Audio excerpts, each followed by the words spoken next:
With the advent of the indie boom, it's become quite common to be astounded by fantastic art visuals delivered by very small, sometimes solo developers. Titles like Limbo, Bastion and Braid helped pave the way for what has become a staple of modern digital video games: standout visuals derived largely from a unique art style from developers with something to prove. Tokyo 42 follows this trend with a breathless representation of a stylish city set 25 years in the future. Minimalism is key in the game's art style, and even though the developers at SMAC Games have succeeded in creating an extremely minimalistic world, it's one that nonetheless oozes charm. Thankfully, the visuals aren't the only interesting thing about Tokyo 42.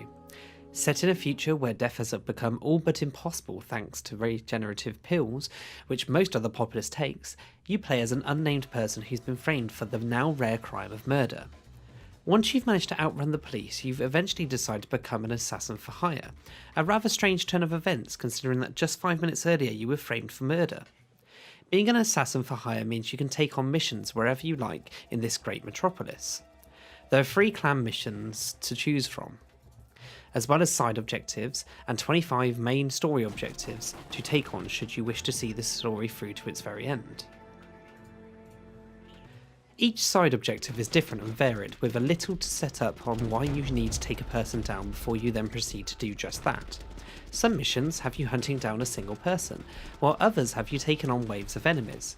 My personal favourites are the ones that challenge you to use all the AI systems at play against each other, for example by baiting a punk group of NPCs to chase you into a nudist group, causing them to be distracted fighting one another rather than you.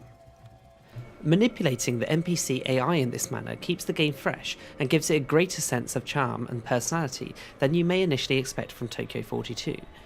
Control-wise, you shoot with the right trigger, aim across the map by clicking the right analog stick, jump with A and take no fall damage, crouch with X, and throw grenades with the left trigger.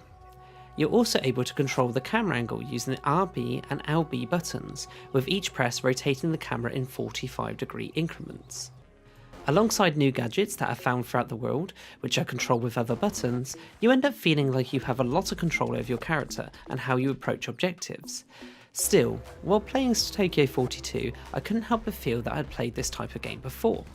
I couldn't put my finger on it for quite a while, but it finally hit me towards the end of the main story missions that Tokyo 42 is actually very reminiscent of the original Grand Theft Auto.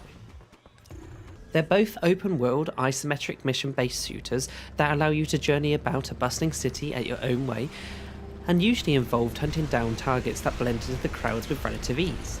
The comparisons don't end there either. Your view is occasionally obscured by the constricting camera angles, and some buildings are so large that they hide your character from almost every angle. As in Grand Theft Auto, this isn't generally a major issue, and most of the time you'll simply work around it, but it speaks volumes to the notion that this is a game more about aesthetics above all else.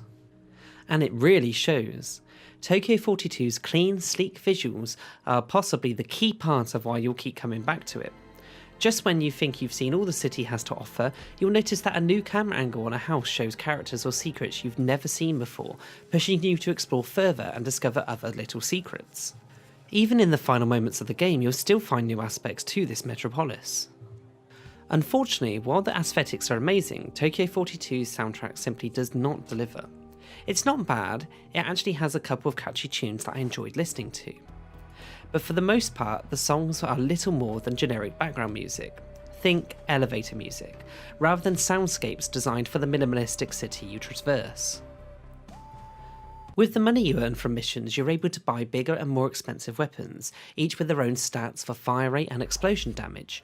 Generally, I decided to stick with what I was given during missions, as I didn't really find Tokyo 42's head-on combat enjoyable.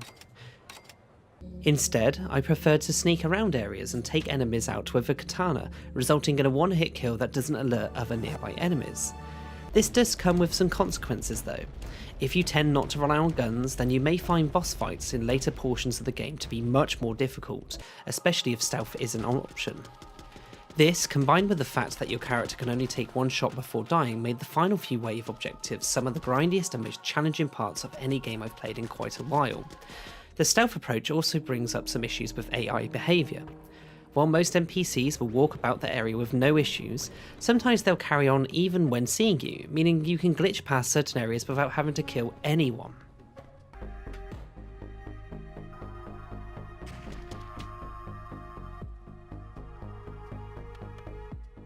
Tokyo 42 takes some of the best features from the original Grand Theft Auto and packages them up into a sublimely gorgeous aesthetic, resulting in one of the most visually pleasing indie games to release this year. Don't let its minimalist exterior deceive you. Tokyo 42 is also a deep game with plenty to do and plenty to uncover.